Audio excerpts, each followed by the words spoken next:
to the second episode of Get Loud here with Jacie Mental Performance Consulting.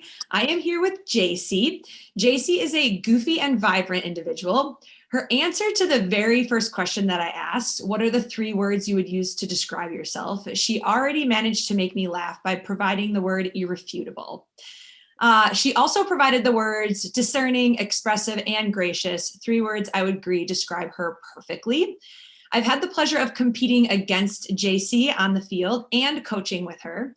She is a personality that stands out in a room and is someone you wouldn't mind getting trapped on an island with, or maybe starting a greenhouse and vegan restaurant with. She grew up dominating the court, the field, the pool, the mat, the trail, meaning she was one of those athletes who was kind of good at everything that she did. Her junior year of high school, she was a 3-sport athlete and played soccer, basketball, and she ran track. Then her senior year, she narrowed in on both soccer and track. In addition to standing on the track state podium, she also helped get her soccer team to state her freshman year. She's going to share some details about how that went for her a little later on. She also played club soccer year-round and reached amazing feats at an early age, winning the National Soccer Championship in 2011. I'm sure you're not surprised to hear Jacie then went on to play Division I soccer at Marquette University here in Wisconsin, where she played a combination of left back and left wing. She was awarded second team All-Big East, first team All-Big East, and she was awarded an award that I've never heard of before, most dangerous left back the Big East has ever experienced. I believe she still holds this title today. I'm going to have to call Marquette and fact check that one. She was also on the Red Star Reserve for a few years post-college. And when offered the opportunity to join their preseason, she actually forewent the opportunity to chase other life goals. Jacie is now owning the West Coast, living in Portland, Oregon as a web developer. She's writing code and getting into a bit of trading as well. This career path fits her perfectly, allowing her artistic and creative side to shine through. And in her words, it works for her right now. So welcome, Jacie. Thank you. That was so nice. Yes. So just tell us a little bit how you're doing. Tell us a little bit more about what you're doing right now out there in Portland. Yeah. So I've been in Portland now for 2 years and loving it. It's a soccer city, so that's really fun. There's always pickup games going on, which is really great. And yeah, I've just been working from home and just kind of figuring out the next things I want to get into. I've developed a couple new hobbies out here, like surfing, which is really cool. I really like going to the ocean. Sorry, dogs. But yeah, other than that, it's just been like enjoying the Pacific Northwest, lots of hiking, camping, especially coming up now that the weather's getting nicer. Oh, jealous. I will get out there to visit you eventually. Yes. So let's kind of start off with you just describing your performance journey. Kind of walk through your youth. I know I elaborated on it a little bit earlier, but talk a little bit about your youth, your college, and then kind of that transition into post-college for a bit. Yeah. So I started playing soccer when I was like 4 or 5. So I've always been in my life. My mom was my coach at one point. And I grew up playing with the boys until I was like probably 11 or 12. Just because I grew up in a really small rural town in Wisconsin, Columbus, Wisconsin. And I luckily had one parent who was pretty much just like, let's throw her in with the boys. So that's kind of where I feel like my true like competitiveness started, just because when you're the small kid on the field and you're playing with all the boys, and it's intimidating, but that's like where I feel like I really like learned how to compete at a young age, just being thrown into that environment. And then it got to the point where the boys didn't pass to me anymore. And so I created a girls team and literally had all of my friends, like forced my friends to sign up for soccer. I was like, please, I just want a girls team. and like none of my friends played soccer. And I was like looking back, I'm like, wow, what great friends. Like 4 of my closest friends like had no interest in like sports. And I was able to convince all of them to join my soccer team that my mom coached. So that was when I had my first girls team. And then again, just like playing all different sports growing up, but soccer was always like my favorite. Soccer and basketball always competed with each other. And I luckily enough got recruited at like 13 by Wanakee, Jesus Torres. He's pretty well known in the Madison area. And he pretty much taught me how to like foot skills.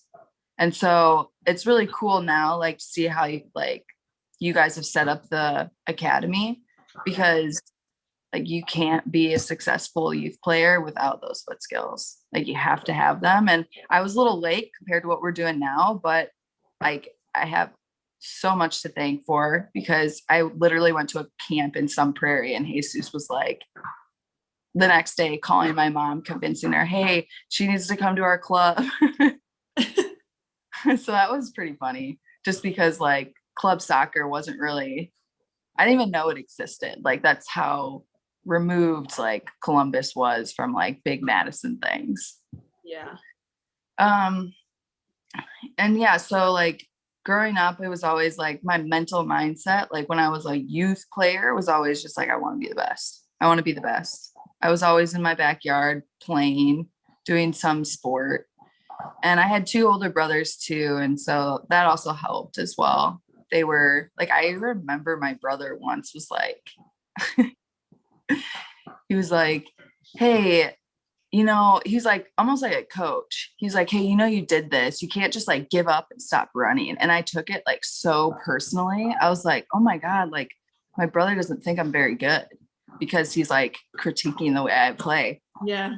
And ever like since then, like if my brothers had said anything to me, it was just like, oh, I need to like work. Like I need to work on that. Yeah. So that's like, it was always like that mindset of like, I want to be the best. And I think like most kids are like that too. Would you say in your experience? I was just going to ask you about that. Cause like, I remember being a kid, pretty similar pathway, but as you know, I grew up in Brookfield. So there was a little bit more club action going on. But I played with boys too. And Yeah. I just remember it didn't matter if it was a boy, younger, older, a girl. It was just that drive and just that competitive edge to want to win, right? Just like really enjoying winning and competing. And so I'm curious if you think that that's something that's like, not that you're necessarily born with, but do you think that is like a combination of good nature nurture? Or, I mean, most of the kids that we coach these days, there are girls teams at that youngest age group, but Right. like to kind of your point, I think some of the competitiveness that was kind of blossomed in me was because I competed against some of these boys who, were really, really competitive even at a young age. So I'm just curious what you think in terms of like, again, that nature nurture of competing and that kind of will and want to win. Yeah. I mean, I like specifically remember like in elementary school, like this group of boys like talking smack, like we're gonna beat your team, and they're like a year older than me too, so I was super intimidated, and they're bigger, faster, stronger. So yeah, I definitely think that like playing with the boys, I definitely think that had effect on like how competitive, like it almost like put me in a different environment than potentially if I was just on an all girls team growing up. I don't know.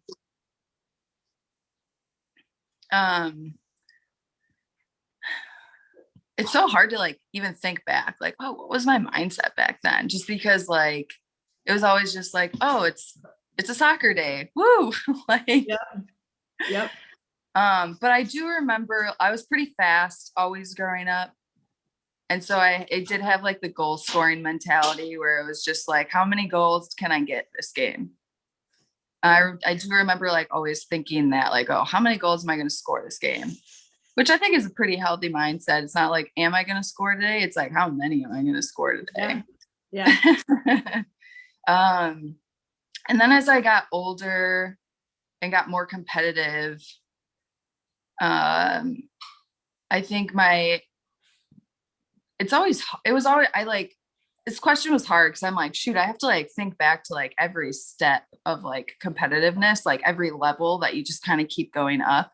Yeah. And I always remember like one of the hardest ones for me was ODP, because I'd make it to the state and then I make it to the regional. And then we went on this Portugal trip I got invited to, and Maddie Vicker came on that one with me. I think it was and Brittany Von Ruden. And that was like the first environment I was put in where I like was not the best, like not even close. Like the St. Louis girls are so much better than me. Like, and like Brittany and Maddie did great, but I wasn't even playing with FC at that point either. I was still with Wanakee. And it was the first, or no, I was with FC at that point. But ODP is what got me to FC. But that was like the first time where I like struggled with not being the best. Like it was the first time where I was like, okay, like how do I level up here? Like how do I get to the same level everybody else is at? And then it happened again in college, where you come in as a freshman and you're like, holy shit, these seniors are huge for one. It's a tiny freshman. And it's like, and I like, it's hard. It's like tough for me to think back of like, okay, like what was my mentality? And I definitely had a slump too in high school. And I think the ODP thing really like hurt my confidence for sure. Just because it was even just like one of the coaches, like you're just not there yet. You're just not there yet. And to hear that is just like crushing. It's like, well, I want to be there. I'm working really hard. Right. But just like developmentally, I wasn't there yet. So like, yeah, I don't know. Like I always loved performing. I never really got a ton of anxiety performing. And it's crazy now to see the ECNL where it's like, well, shoot, I think I would have a little anxiety with 40 coaches down the sideline and some big scholarships on the line. What was that? Oh, that's okay. Make a copy. Yeah. So, I mean, I hear you first talk about basically the waves that kind of came in your confidence, in your motivation. And I mean, I don't think that's unlike other athletes who are listening to this right now, in that they can probably relate, right? They have a season where it just feel like everything's clicking, everything's going well. And then they're put in an environment kind of like you've mentioned with your ODP, where you maybe take a step back and realize, oh, I'm not as good as I thought I did, or I have some work to do, right? Yes. And there's a lot of talk in the sports psych world about viewing these opportunities as a challenge versus viewing them as a threat. So this challenge versus that's awesome. Threat state, right? So I'm kind of curious, obviously not knowing that lingo back then. It sounds like for the most part, you were able to kind of accept these different situations, even as in that younger Jacie, when your brother was talking to you, right? Kind of viewing those opportunities as a challenge, like, okay, am I going to rise to the occasion? Am I going to see this as an opportunity to get better and to kind of raise my bar? Or am I going to maybe think that, I don't have enough resources to deal with this situation and view it as a threat and kind of back down a little bit? So kind of curious where your mind goes when I talk about those two different states, and maybe how you reacted in those 2 or 3 specific scenarios, challenging scenarios in your career. Yeah, it honestly, like the seeing it as a challenge versus seeing it as a threat reminds me of something my mom would always say to me.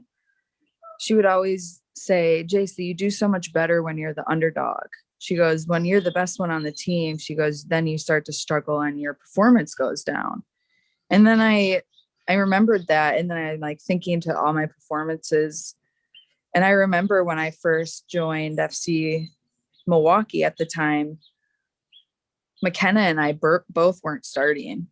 And we both were just like, shoot, like, can we do this? Like, we're just two Madison kids now playing with the big kids in Milwaukee. And like, it kind of was that underdog mentality. And I think having that underdog mentality helped me see it as the challenge and not a threat. Just because I knew, like, I always knew, like, joining FC Milwaukee was way better for me as a soccer player, even if I wasn't going to start, than staying with the Madison team. Yeah. This is like so much better, so much more talent, so much better coaching, clearly. And then same with ODP. Like, I knew it was always better for me to play with the St. Louis girls and play with the Minnesota girls who are better than me than to not. And because then then it became a thing where it was just like, oh, I want to just steal everything that they're doing. I want to be able to do this turn really quick. I want to be able to be as strong as our forward Taylor, who never gets pushed off the ball. Like, so that it was like, I would say the only time I really viewed it as a threat was, I think it was my junior year. I had already committed my sophomore year and I got into a slump, and everybody, Christian was like trying to talk me through things. And even my teammates were like, what's going on? And even parents came up to me and like came up to my mom and was like, is Jacie okay? Like, what's going on? Just because like my performance had dropped so drastically that fall season that it was just like kind of not like me. Yeah. And I remember that was like the first time, like, and it would have been near that ODP thing too, where it was like the first time, like, my heart just got a little crushed, where it's like a coach pretty much tells you you're not good enough. Like, I'm not going to play you. And I was the only kid one day that didn't get played when we were on our trip. And I just felt like crap. And I remember Maddie being like, it's okay. Like, you're such a good player still. Like, this is just how it is right now. Yeah. And so like, I definitely think like it's hard not to take it personally.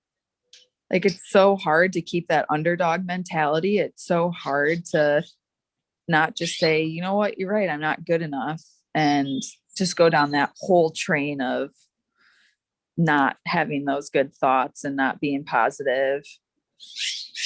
So I can't recall like what it really was that like pulled me out of that and made me again see it as a challenge and not a threat.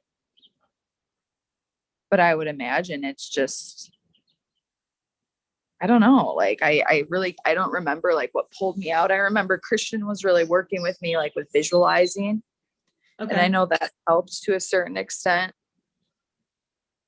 And I remember I was getting a lot of attention from the Marquette coaches too. So that just like helped my confidence. They were so excited of pretty much our whole class and that group coming.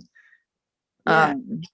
So, I mean, despite calling it a slump, you clearly, or, you know, kind of being in this little bit of a hole, you clearly pulled yourself out of that hole just fine, because that team that you were playing with at that time went on to win a national championship.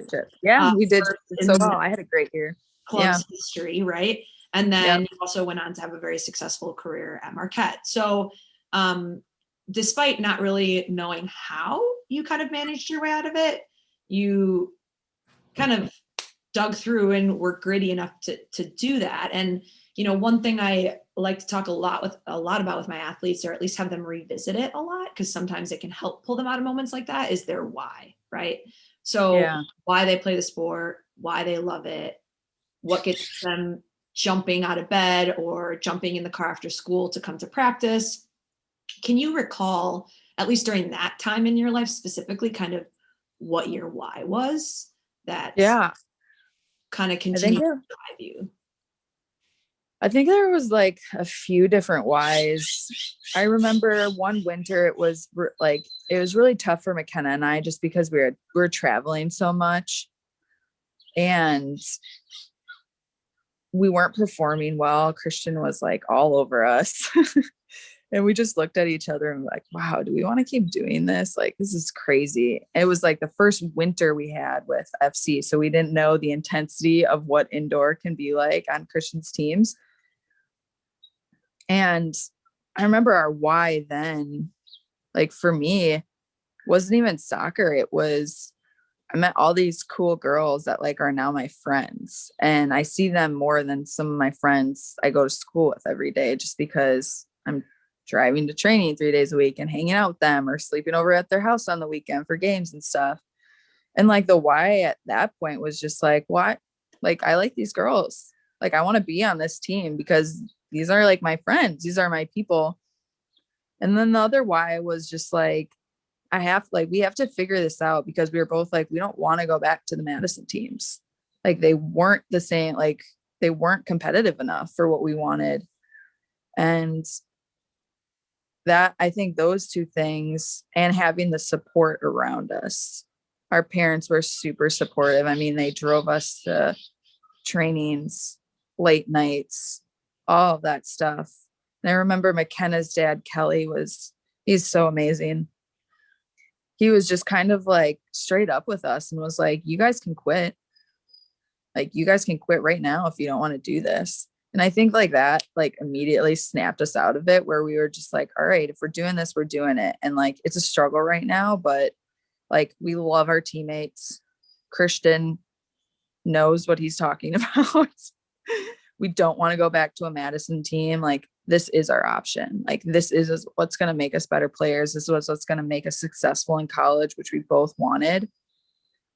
And, you know, you see a certain level of soccer and then you don't want to play at a different level.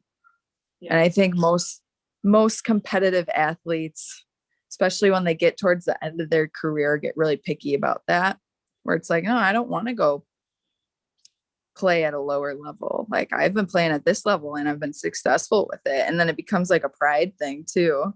Yeah. But I do think the why, I mean, there are a lot of variables for sure, just because when you're driving at that age so much, you know, it wasn't always soccer. It wasn't always about soccer. Maybe one day it was, I'm super excited to see Maddie and Brittany, or I'm super excited to see Cara and the Gagnos, or whoever on the team, just because they were girls who were like us. Like, I felt so connected to that team. And then there are other days where it's like, hell yeah, we get to go to practice and I love soccer and this is why we're doing it. And this level is awesome. And when our team was gelling, it was the best feeling I've ever had. Yeah. So yeah, I would say it's just a mixed bag of whys, and having it be mixed, I think, helped. And then having the support too was like huge. I mean, I am so thankful I had parents who were supportive in the right way. Yeah. And other parents too. I mean, all those parents on that team were so supportive of every kid on that field. Yeah. So it sounds like, talking about your bag of whys, I like that. I like that bag of whys. And it's like a combination of your social support, a combination of just your team dynamics and the team cohesion and camaraderie that you guys had. Yeah. And that being enough to kind of keep you there, but then also realizing that environment for you as a youth player was the best possible environment you could put yourself in to get you to the next step, right? Or to reach your more, I would say, long-term performance goals of playing at the collegiate level. Totally. Because it really wasn't until I like went to FC Milwaukee where I was like, oh wow, like I could play in college now. Like, I didn't know how real of a dream that was. And then it was like, oh, all of us are going to go play in college. This is crazy. Yeah.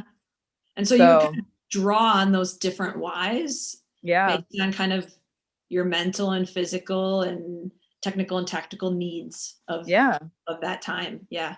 That's for sure. Yeah. I like it. Not just one why, but a bag of whys. Yeah. Jacie's bag. Totally. I like it. So kind of piggybacking off that question, what role, if any, did sports psychology play during your career? So the first time I like was even shown sports psychology was at ODP. I Okay. believe it was the regional tournament, and they had just someone they had hired come in and kind of talk to us. And I'm not gonna lie, I don't remember much of it. But what I do remember, and I would think this was their point, was just they really they gave us like journals and stuff. But I remember the guy pretty much walked us through like questions we need to ask ourselves after games and practices, just like a whole reflecting process and how you do that, and why an athlete should maybe consider reflecting and writing and journaling after a performance or after training, whether good or bad. And that was the first time. And that was when I was struggling as well, struggling with my performance, just because the level I needed to level up and I wasn't quite there yet. And so that's when I like started like getting a little bit more into it. Okay. Because there's nothing more frustrating as a player when you have an amazing performance and then your next performance is crap, and then you have an amazing performance and the consistency thing is something you can't figure out. And that's where I feel like sports psychology is like so important, is for the athletes that like cannot figure the consistency thing out, because that's how it was for me. It was just like, okay, I need to level up. But like the level up would be like, oh, I was there today, and then tomorrow I wasn't. And then I was there the next day, and then the next day I wasn't.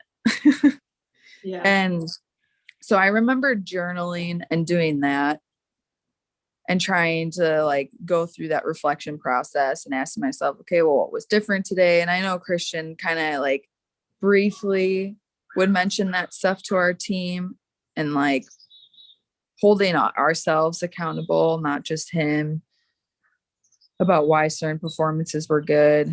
I know, because it was like a like sports psychology is such an individual thing, but it can also be a team thing. And that's where I feel like I was so honored to be a part of that team, because I didn't ever feel like if I had a bad practice, I was alone and I had to figure out why I had one. Like Brittany was always so good about just being like really blunt, and Maddie was too, just like, hey, you kind of sucked today. Like, what's up? How can I help? What do you need? How do we fix this? How do we make sure Christian never yells out like that again? Like, and like we would have team meetings too. And just like again, I was just like so honored, because like not only was I trying to hold myself accountable, but when you have a bad training or a bad performance, you immediately go into your shell. You immediately feel vulnerable. You immediately want to blame someone else. And like to have the teammates there to help you be like, no, this is what happened. We're holding you accountable to that. Like, I think that helped just like me mentally, because I feel like sports psychology, you have to be so open to it. Yeah. As a player, like you have to believe that it's a thing, that it can help your performance. Yeah. So in youth, it sounds like the reflection piece and a little bit of journaling kind of helped you in that learning process, reflect, learn, kind of the growth, right? Yeah. Then also a little bit of understanding in terms of how team dynamics can help elevate your game. Yeah. About like the accountability piece and the ownership piece, and maybe the team culture that your team kind of created and required of each other. Yeah. Little did you know that is a form of mental performance too, right? On more of a team basis. So did you find that there were any more resources available to you then at the next level, like at the collegiate level? No, that's what surprised me more than anything, was just that like I felt like when I went to college, it was just do more, do more, do more, and that'll make us better. And there were some serious issues. I mean, anybody who's played collegiate soccer can probably attest to like it's a tough environment for one, and you got lots of different personalities. You got 30 plus girls, so probably double the size you're used to on your youth team. So the whole dynamic changes. One thing I really did like that Marquette did was we called them like sister groups. So within the larger team, you were assigned a group of like 4 or 5 girls when you came in as a freshman. So you'd have like 1 or 2 seniors, a couple juniors, some sophomores, and maybe another freshman with you. And that I was really thankful for that, because like it really put accountability on the upperclassmen to bring in the freshmen and the underclassmen to be like, hey, this is how we do things. If you're struggling with anything, come to us. So I think Marquette did that really well, and making a big team seem small and feel connected to your teammates, because it was always like a thing on game day. It was like, you go sit by breakfast by your sisters, or your sisters do something for your locker or something. So that was good. But in terms of like mental performance or anything psychology wise, there were no resources, nothing. And I'm sure if we had asked, I'm sure the department would have provided. I know there's people there now. Yeah. But we never like, I don't ever remember that. It was more so the mentality of let's do more, let's train more, then we'll be better. Right. So I think collegiately that, and I had never seen more teammates like truly struggle than when I was in college, just because it's like you're on your own for the first time, figuring out how to cook beer. Like there's so many other things going on that like some people do really well and some people it's really difficult. And I think that was really hard too, because then you have this dynamic of gals who are really struggling and need a lot of help, and gals who are, superstars on the field. Yeah. But I do wish Marquette had them just more readily available, just because we really didn't have anything sports psych wise. Right. But I'm sure if we asked, I don't know. Well, and I think part of it is knowing, right? There's a little bit, totally. There's a little bit, at least even when I was in school as well, it wasn't a thing to train your brain, right? Right. No. We spoke to a nutritionist at one point. We went and we lifted, right? So we had the strength and conditioning aspect. We did endurance, we did technical, we did tactical. And it's like, we're starting to know better as athletes to ask and request those resources. And if they're not available there, to seek them out other places. And, I don't want to turn this around on me, but that was kind of part of my mission, right? When I started this company, and I didn't even mention this at the start, but Jacie created my logo. So she is like kind of a sister founder of this company with me. She kind of helped it at its birth. But that was part of the reason that I got this degree, is because I was like, there is such a lack of knowledge, even at the collegiate level. Oh, yeah. I know. And that's surprising. Yeah. But then at like youth, it's non-existent. It's never talked about, right? You struggle with your confidence, you struggle with your motivation, you struggle to find your why, right? Your team struggles to be cohesive in some moments, right? You might feel performance anxiety, but no one ever talks about how to cope with it. No one ever talks about, you talked about those lulls, right? Those kind of waves that you hit. No one ever talks about those moments. And so I think it just sheds so much light on the need, right? And definitely. I'm kind of curious, because of the lack of resources that you had at that collegiate level, what would you say you struggled with the most? Was it confidence? Was it motivation? Was it anxiety? In regards to your mental performance? Definitely confidence. I don't know if you remember, I came in freshman year with a broken leg. So they redshirted me. And then the next summer I came in with a torn ACL. So I had a medical hardship redshirt again.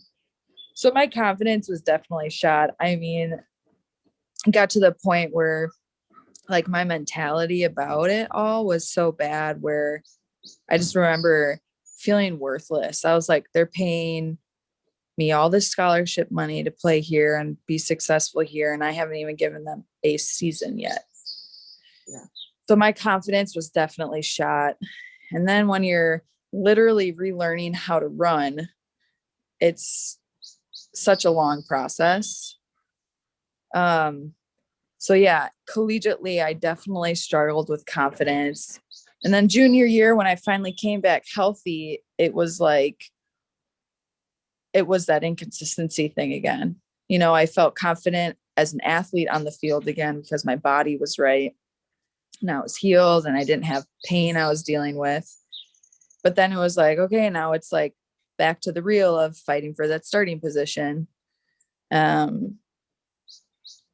So I would say, yeah, probably my biggest struggle was getting my confidence back, because when you take a year off, as anybody can say, your touch goes to shit. Put bluntly. So it was just like there'd be performances where I'd be like, wow, that was really great. I surprised myself. And then the next, it was just like, oh my God, it's Brickfoot over there. So so I would say confidence was a big one. And also just like proving to myself really that I could play at that level, because everybody else had 2 years under their belt. They were training with the team and I just felt so behind. And luckily I had that summer before my junior year to really get back at it again. And that was, I think, first time I played for the Eclipse was that summer in college. But I think just like, again, like my teammates and specifically my sisters on the Marquette team and all the other athletes that had been through like major injuries who had come out of it on the other side. I know Megan Kelly was a pretty big inspiration for me. She was our forward. She was a year older than me. Kansas City girl. Those Kansas City girls are so good. And she had torn her ACL and came back so strong, was so successful, is still playing professionally now, I think I don't remember. Sorry, Megs. She's bounced around she was with Houston, I think. Wow. But it was like having those teammates really was like, okay, if she can do it, I can do it. Yeah. She tore her ACL. I tore my ACL. I can do this too. Look at how successful she is. She doesn't have any problems now. Because that was also the issue too. It wasn't even just confidence in my ability as a soccer player. It was confidence that I'm not going to get hurt again. I'm not going to tear my ACL again. Like, yeah. So that was definitely something I struggled with collegiately. And there were really rough moments. I mean, I had an amazing, garbage truck. I had an amazing athletic trainer and she really pushed me, but I had like 4-hour training sessions sometimes where I wouldn't even go down to practice because I'd just be rehabbing the whole time. Yeah. So yeah, it's hard for me to think back. Yeah. Of like, how did I get beyond the consistency issue? And how did I get beyond the whole, you're a hurt athlete and are you going to get hurt again? And that whole messed up mentality you can get into when you've had significant injury. But again, I think if I had the resource of talking to a sports psychologist, that could have definitely helped. Yeah. So if you could post both injuries in college, you're rehabbing, finally out on the field again, what words of advice would you give to yourself at that point now being the mature and having a lot of more experience, obviously, under your belt since then, just as an individual, right? What kind of advice would you give yourself? Definitely patience. Because I think that gave me anxiety as a player when I wouldn't give myself that space and that patience to like take the time to level up. Like, I think my personality in general is I'm very hard on myself, and I like somebody else can critique me and tell me things, and I can have a coach rip me to shreds, but I'm still ripping myself to shreds way more than anybody else is inside. And so I think if I could have told myself anything, it was just like, just be patient with yourself. Like you're going to, and like reminding myself too, like you're going to get back to that place and some, like you're going to be even better than where you were before. And like truly believing that, because I think there's always that fear that comes in. It's like, will I ever be this again? Am I going to be the successful collegiate athlete that I've always dreamt of being? And so I think I would just say like patience and like too, like I didn't do it alone. Again, I had like so much support around me that it's like, I probably would have told myself to reach out to my teammates more, reach out to the coaches more, and just be a lot more transparent. Cause I remember like a couple practices. I asked Marcus about this and Frank, they'd probably both remember, but I like threw off my brace. I was so frustrated with my knee brace. I didn't want to play with it anymore. I was already having like a meh practice, just like wasn't a good training. And I just remember like Marcus was just like, whoa, what just happened to JJ? Like, where is she mentally? And I just like thinking back, I'm like, wow, I was like not in a good place mentally. Like, I can't believe I acted like that or behaved like that. And so it's just like, I think that would be like the one thing I would tell myself is just like, give yourself the space and patience. Like you are going to grow, and maybe it's not as fast as you'd like, but like just giving yourself that mind space of it will happen, just giving it time. I think that would have really helped me back then. Just because like once I was in my junior year and wanting to start and wanting to play on the field all the time, like anytime that I didn't start or anytime I didn't get a lot of minutes, it was like, okay, well, what am I doing wrong? And sometimes it wasn't even that. Sometimes it was way out of my control. Like Marcus just thinks Cara is a better fit for this player to take on than me, or whatever it be, or this player had really good training this week, and so we're going to play her and not you. Yeah. And so like understanding like all those dynamics, especially when you get to the collegiate level and things get like a little bit more strategic and stuff, and there's film you're watching and everything, and sometimes there's just better player matchups. But I would say patience would be the biggest thing that I would have told myself. So reflecting kind of on everything you've just said, in addition to hearing that word patience a lot, it sounds like having faith in the process and really taking things a day at a time. Oh yeah. And then using, the resources that you do have. And for you, that was kind of, it sounds like pretty consistently across your youth and even to collegiate level was your social support. Yeah. And definitely leaning on them when you needed to. But then also reminding yourself to your just last point, control the controllables. Right? Yeah.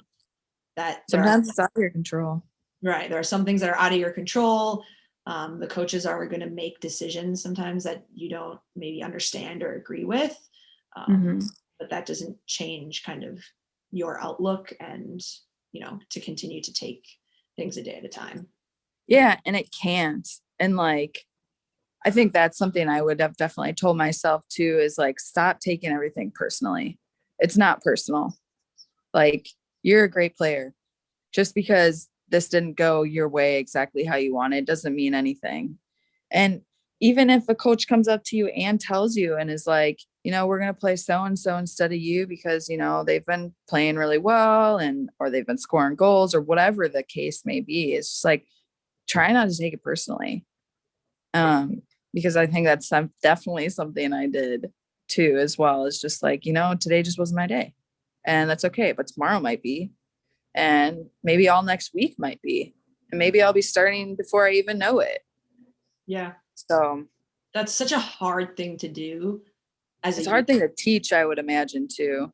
Yeah. I mean, it's so easy to take things personally and to assume it's something you did or didn't do, or a skill you do or don't have. It's just it's so difficult. I feel like, at least for me, and I'm sure you can relate to this as well, it has just come with age, right? Yeah, I've just learned totally. that, like, it comes with wisdom.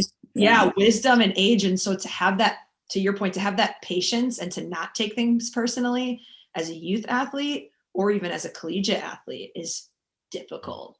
Totally. So I think that that's going to be a really, really important message for our listeners. And I'm pumped to have you reflect on that and share your experiences on that. I think you kind of just left us with some awesome words of wisdom, but I want to give you the opportunity. Is there anything else in terms of advice, words of wisdom, anything you want to leave with our audience today? An inspiring Jacie quote? Well, there is one story that I feel like would be helpful for a young buck. When I was a freshman, my high school team went to state.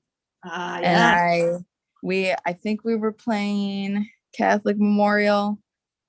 We were playing one of the good Milwaukee schools, and we went into a shootout, and my coach picked me to take a kick, and I missed mine, and it made us lose.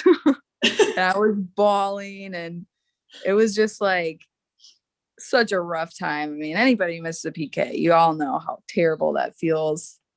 And I remember when I got home, my mom came up to me and she was like, "You know what, Jace, you're never going to miss a PK again." And I never missed a PK again. She's like, "You get out there and you practice those PKs so you never miss one again." And it's just like, again, like, I'm so grateful for the support I had, because like, that was just such a good piece of advice from my mom, where it was just like, you know what, this could mess with your head and it could ruin you, or you could say, I will never miss a PK again. And through my whole career, rest of my career, I never missed a PK. So I will say, last thing I will say to anybody listening to this is like take your resources very seriously. Like, understand how lucky you are to have the environment that Christian has made and all of you guys have made as a staff. Like, even from like the resources and the spaces to like having you, Joe. I mean, that's amazing. Like, if I could have had you, I feel like my processing of some of those more difficult times could have gone quicker, and not having a lot of patience at that time with myself, I think I would have definitely benefited from your help for sure. Well, I appreciate the support. I know you spent quite some time talking about just your experience with Christian and the club, which most people who know me or are listening to this know that is the other half of my job as a coach and a director over there. So appreciate just your positive praise for both those environments. Also, all of the stories you've shared. I know it requires you to be a little bit vulnerable, but I think there's a lot of youth athletes and even collegiate athletes that are going to listen to this and really appreciate your perspective and your insight. So I thank you so much for your time. And I will definitely also connect our listeners with you. Can you just kind of tell them where they can find you on totally media that they might be able to find you on? Yeah, I am at Jacie Jermier on all of my platforms. I'm pretty sure on Instagram, Twitter, Facebook. Yeah. So at Jacie Jermier, that's me.